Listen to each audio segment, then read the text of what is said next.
और भी कुछ लोग मौजूद हैं, उनसे भी बात करने की कोशिश करेंगे। आपका नाम? जी, खुशबू पाटिल। जी, खुशबू जी, कितने दिन से आप यहाँ पर?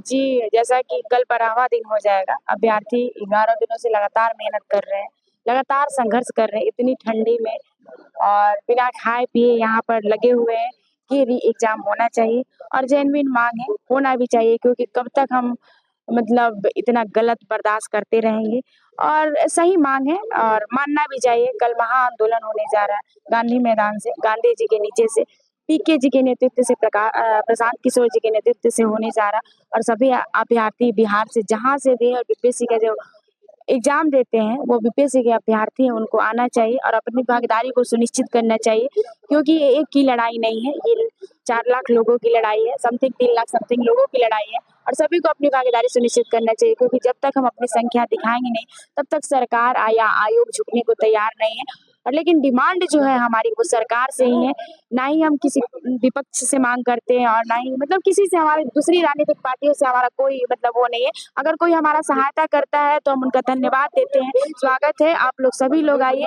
लेकिन हमारी डिमांड जो है हमारी सरकार से है और हमारी जो माँग भी है तो वो सरकार ही मानेगी और बार-बार विनम्र निवेदन हो रहा है कि सर मान जाइए और री एग्ज़ाम कंडक्ट करवा दीजिए। जिस तरह से आप कह रहे हैं कि कोई जो समर्थन करता है तो बहुत ठीक है, लेकिन इसे सियासी चश्मे से भी देखा जा रहा है, लोग सियासी रोटी भी सेक रहे हैं। देखिए, लोग क्या कर रहे हैं उससे हमें मतलब नहीं है, हम छात्र-छात्राएँ हैं, हमें अपनी सफलता से मतलब है, हमें री एग्ज़ाम से मतलब है। अगर कोई विपक्ष आकर आप बोल री एग्ज़ाम की बात कर रही हैं, तो अभी कहा गया कि जो सेंटर पे गड़बड़ी हुई जी, जी, जी। कथित तौर पर उसे ना अभी आप ये प्रूव कर सकते हैं ना आपको? सुनिए, हम हाँ, प्रूफ इसलिए नहीं कर सकते क्योंकि हम अभ्यर्थी हैं, हमारा मोबाइल लेकर जाना एंट्री नहीं है। आपके पास जाँच है, कैमरा है, वीडियो है, आयोग जाँच कर सकती है, सरकार जाँच कर सकती है, लेकिन अभ्यर्थी नहीं प्रूफ दे सकती है।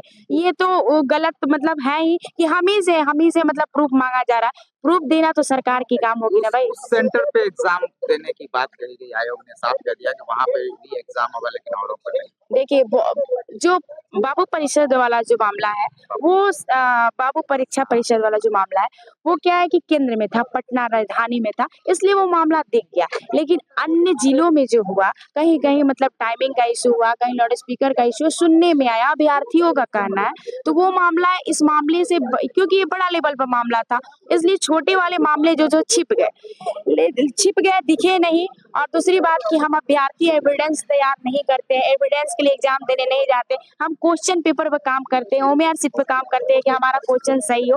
बाद में पता चलता है एग्ज़ाम सेंटर से निकलते हैं कि हाँ, यहाँ वो हुआ था, वहाँ ये हुआ और हमारे एग्ज़ाम सेंटर में इतना मिनट लेट क्वेश्चन पेपर मिला। ये हम लोग देखते रहते हैं, सही बात है। लेकिन जो एविडेंस की बात सरकार कह रही है या आयोग कह रही है, कोई भी पार्टियाँ कह रही है, तो वो जो है वो सरकार की काम है, जाँच एजेंसियों की काम है कि वो जाँच करे कि कैसे मतलब क्या हुआ, ये अभ्यर्थी कभी नहीं प्रूव कर सकते क्योंकि हम मोबाइल लेकर नहीं जाते हैं। अभी आप कहाँ से आए? जी, हम तो यही तैयारी करते हैं आप पटना यहीं से। पे जा जी, जी, जी। तो क्या लगता है कि ये हर साल का मसला मसाइल बन चुका है पेपर लीक और ये तो किस तरह जी, से मतलब क्या होता है ये जैसे बीपीएससी का ही देखिए, ये बीपीएससी का ही मामला नहीं है, ये हर आयोग का मामला बन चुका है। में एक आप लोग जब करती हैं तैयारी दिन-रात मेहनत करती हैं, उसके बाद पता चलता है पेपर लीक हो गया, तो उस टाइम फील क्या होता है? क्या देखिए, कहीं न कहीं इसका बात कहा जाए पेपर लीक का बात, तो बच्चे अभ्यर्थी जो है बहुत मेहनत करके जाते हैं कि अब मतलब जो जेनुइन अभ्यर्थी है मेहनत करके जाते हैं कि चलो इस बार मेरा रिज़ल्ट हो जाएगा और एग्ज़ाम देकर भी अच्छे से आते हैं, तब तक बाहर निकलने के साथ पता चलता है कि इनके मोबाइल पे पेपर लीक हो गया, ये हो गया, वो हो गया। मतलब निराशाजनक हो जाता है कि इस बार भी जॉब नहीं हो पाएगा।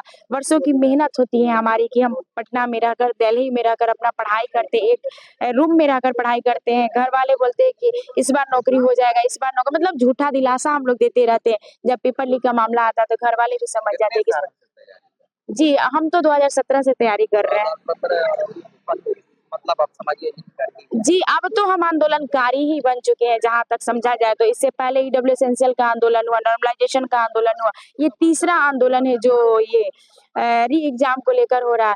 अरे भैया, हम जब से ही एग्जाम सेंटर से निकले तो देख रहे हैं मोबाइल, जैसे ही वो खोले कि बापू परीक्षा परिषद का ये मामला हो गया, यहाँ ये मामला हो गया, वहाँ वो मतलब ये बीपीएससी का ही नहीं रहा, ये सीएसबीसी हो गया, बीपीएसएससी हो गया, एसएससी हो गया, या और अन्य राज्यों में भी हो गया। ये पेपर लीक का मामला हर जगह आ रहा है, यूपी पुलिस का भी देखने को आया था। तो ये कब तक अभ्यर्थी इतना मतलब बर्दाश्त करते रहे? हर टाइम जो भी एग्जाम हो, पेपर लीक हो। और इस बार का जो मामला है बीपीएससी का, री एग्जाम को लेकर है, और बार बार सरकार से निवेदन किया जा रहा है कि सर मान जाइए, री एग्जाम कंडक्ट कराइए, क्योंकि नॉर्मलाइजेशन जिस मुद्दे के लिए हमने आंदोलन किया था, धरना प्रदर्शन किया था कि नॉर्मलाइजेशन नहीं होना चाहिए, और दूसरी बात की कटअप प्रभावित होगी। तो ये दोनों ना दोनों है। और क्वेश्चन पेपर का रहा तो क्वेश्चन पेपर बोला गया था कि यूपीएससी के पैटर्न पर आपसे क्वेश्चन पूछा जाएगा, वो हमसे मतलब लो लेवल पर क्वेश्चन पूछा गया। तो कहीं ना कहीं हम लोग यूपीएससी बीपीएससी का प्रिपरेशन करने वाले जो अभ्यर्थी हैं तो उनका थोड़ा लेवल हाई होता है, तो वो जो क्वेश्चन पूछा गया वो दरोगा में भी नहीं पूछा जाता है। तो इससे भी मतलब हम लोगों को दिक्कत है। हम लोग चाहते हैं कि एक शिफ्ट में, एक दिन में फिर से एक बार एग्जाम होना चाहिए, और ये मांग जेन्युइन मांग सभी आप कह रहे अभ्यर्थियों हैं का। कि कल महाआंदोलन होगा। हाँ, शांतिपूर्वक। जी, शांतिपूर्वक जी महाआंदोलन होगा, तो इस महाआंदोलन के बाद भी निष्कर्ष नहीं निकलेगा तो आप लोग किस तरह से जी, बिल्कुल निष्कर्ष निकलेगा, क्योंकि सरकार भी चाहती है कि हम अपनी संख्या को दिखाएं, तो हमारी संख्या तैयार है, और कहीं ना कहीं लगता है कि हमारा डिमांड पूरा होगा। और सरकार भी मतलब हम वोटर हैं उनके, हम विरोधी नहीं हैं, क्योंकि कहीं न कहीं वो बेटियों के लिए काम भी करते हैं, लेकिन अभी पता नहीं क्यों कान बंद करके सोए हुए हैं, अभी 12 दिन से अभ्यर्थी बैठे हुए हैं। अगर हमारी री एग्ज़ाम हो जाती है तो हम खुशी-खुशी यहाँ से जाएँगे। ठीक है, हमने संघर्ष किया, 12 दिन हम लोग बैठे, तो कहीं न कहीं हमारी डिमांड पूरी हुई। ये बहुत बड़ी अभ्यर्थियों की जीत होगी। देखिए, राजनीतिक पार्टियाँ क्या करती हैं, नेताएँ क्या करते हैं, जो भी उससे हमें कोई मतलब नहीं। हम अभ्यर्थी हैं। अब इस आंदोलन में या इस धरना प्रदर्शन में या इस सत्याग्रह में कौन क्या करता है उससे हम लोगों को मतलब नहीं है, क्योंकि हम लोग जेन्युइन अभ्यर्थी। जितने भी बच्चे आप रात में समझ रहे होंगे क्या घर जीवन पर बीत रही होगी कि विद्यार्थी लोग रोड पर बैठे हुए हैं। क्या चुनौतियाँ हैं? मतलब आप लोग इस तरह से, तो ये ठंड नहीं लग रही है जब ठंड भी लग रही है, ठंड की तो इश्यू है, ये तो बहुत बड़ी इश्यू है। दूसरा, खाने पीना, रहना, वॉशरूम जाना, नहाना, मतलब बहुत चीजों का सामना करना पड़ रहा है। 12 दिन से लगातार खानाबदोश की जिंदगी एकदम बिल्कुल खानाबदोश की ज़िंदगी हम लोग गुज़ार रहे हैं, लड़कियाँ भी हैं जैसा कि आपको पता है। तो इसलिए हम लोगों ने सोचा कि यहाँ हम लोगों ने बैठ कर देख लिया, कुछ निर्णय नहीं निकला, कुछ अलग लेवल पर करना चाहिए, शांतिपूर्ण करना चाहिए। हम जेन्युइन अभ्यर्थी हैं, हम विद्रोही नहीं हैं, आतंकवादी नहीं हैं, हम विद्यार्थी हैं। हमारी एडमिट कार्ड को चेक किया जाए, हम अभ्यर्थी हैं, बार-बार कह रहे हैं, और हमारी माँग जो है वो सरकार से है। बार-बार निवेदन हो रहा है कि सर मान जाइए, आपकी बेटियाँ रोड पर हैं, रात्रि में रोड पर है। जैसे आपने ईडब्ल्यू एसेंशियल को माना, नॉर्मलाइजेशन को माना। इस बार सर देखिए, आयोग तानाशाही रवैया शुरू से अपनाती है, और इस बार भी अपनाई हुई है। इसलिए आयोग से तो हमें मतलब ही नहीं रहा अब, हमें सरकार से आयोग ने उम्मीद तो है। कहा था कि डेलीगेट्स मिलने के लिए आए।